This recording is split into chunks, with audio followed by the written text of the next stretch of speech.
کی مضبوط رسی ہے جو آسمان اور زمین کے درمیان تنی ہوئی ہے۔ ایک اور حدیث میں فرمایا فاستبشروا فإن طرفه بأيديكم وطرفه بيد الله، خوشیاں مناؤ، یہ قرآن ایسی شے ہے کہ جس کا ایک سرا تمہارے ہاتھ میں، ایک سرا اللہ کے ہاتھ میں۔ تو تقرب الی اللہ کا ذریعہ بھی قرآن اور آپس میں تمہیں جوڑ کر رکھنے کا ذریعہ بھی قرآن۔ یہی وجہ ہے کہ ہماری ساری یہ تحریک جو ہے میری، اس کا اصل جو منبع ہے، اصل چشمہ ہے، اس کا مبنا ہے، مدار ہے، وہ دعوت رجوع القرآن۔ پوری زندگی میں نے اپنی الحمدللہ کھپائی ہے اس کام میں، اور اسی کے ذریعے سے انجمن خدام القرآن اور قرآن اکیڈمیز، پھر 1 ایئر کورس، نوجوان جو ہیں تعلیم یافتہ لوگ ہیں، وہ پی ایچ ڈی بھی کر چکے ہیں، وہ ڈاکٹر بھی بن گئے ہیں، وہ انجینئر بھی ہیں، لیکن دین کی طرف سے جاہل ہیں، قرآن سمجھ نہیں سکتے۔ وہ آئیں، 1 سال رہیں ہمارے پاس،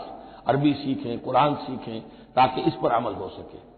یہ قرآن کا جو 1 سالہ کورس ہے وہ اس سال پھر اس اکیڈمی میں شروع ہونے والا ہے، انشاءاللہ فروری کی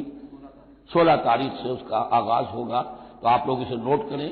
اور یہ قرآن مجید کے ساتھ آپ کی وابستگی ہوگی تو پھر دین کے سلوک پر آگے چلیں گے۔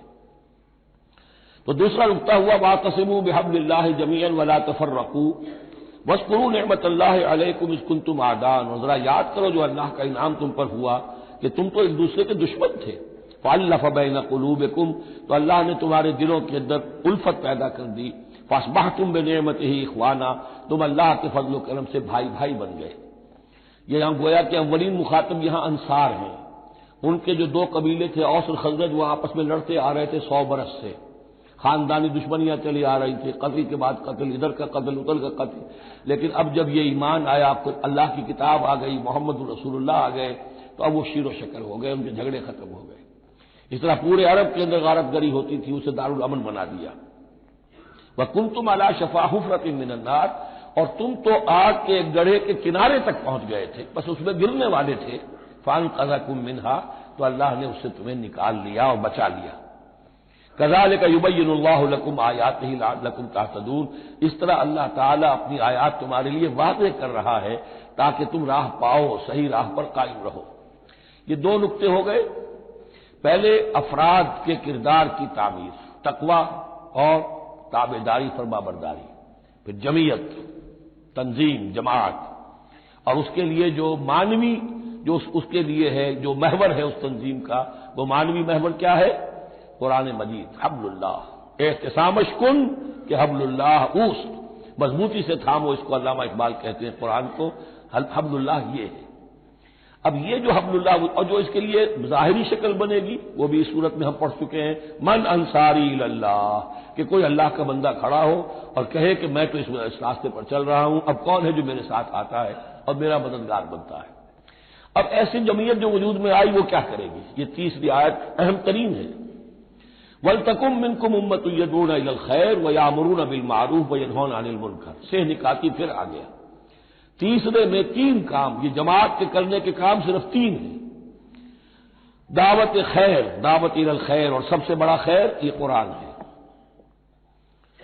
یامرون بالمعروف، نیکی کا حکم دیتے رہیں، وینہون عن المنکر، اور بدی سے روکتے رہیں، واولئک هم المفلحون، اور یہی لوگ ہیں جو فلاح پانے والے ہیں۔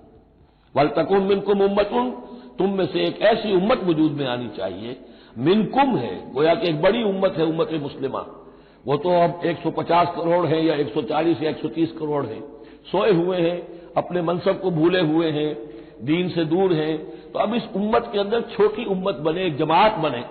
وہ جماعت اپنے ذمے یہ کام لے لے، جاگو اور جگاؤ، جو ہمدرد کا ایک جو نعرہ ہے کہ اب جاگو اور جگاؤ، اللہ نے تمہیں جاگنے کی صلاحیت دے دی، اب اوروں کو جگاؤ، اور اس کے لیے طاقت فراہم کرو، ایک جماعت بناؤ۔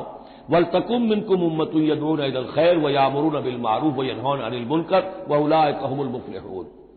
یہی لوگ فلاح پانے والے ہیں۔ وہ بڑی امت کروڑوں کی جو ہے، جو یہ کام نہیں کرتی، وہ فلاح کی امید میں اگر ہے اور نجات کی امید میں ہے تو ایک امید موہوم ہے، فلاح پانے والے صرف یہ لوگ ہوں گے، اولئک هم المفلحون۔ اب اسی میں آگے چل کر میں نے جو منہج انقلاب نبوی ہے اس میں یہ بات واضح کی ہے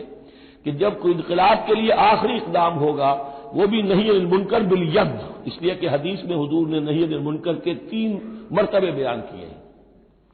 ابو سعید خدری رضی اللہ عنہ سے روایت ہے، من رأى منكم منكرا فليغيره بيده فإن لم يستطع فبلسانه فإن لم يستطع فبقلبه وذلك أضعف الإيمان، رواہ مسلم رحمہ اللہ۔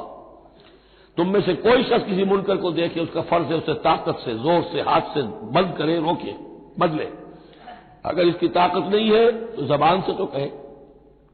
اس کی بھی ہمت نہیں ہے تو دل میں نفرت ضرور رکھے، اور یہ ایمان کا کمزور ترین درجہ ہے۔ نفرت بھی ختم ہو گئی، وائے ناکامی متاع کارواں جاتا رہا، کارواں کے دل سے احساس زیاں جاتا رہا، تو اب کوئی ایمان نہیں۔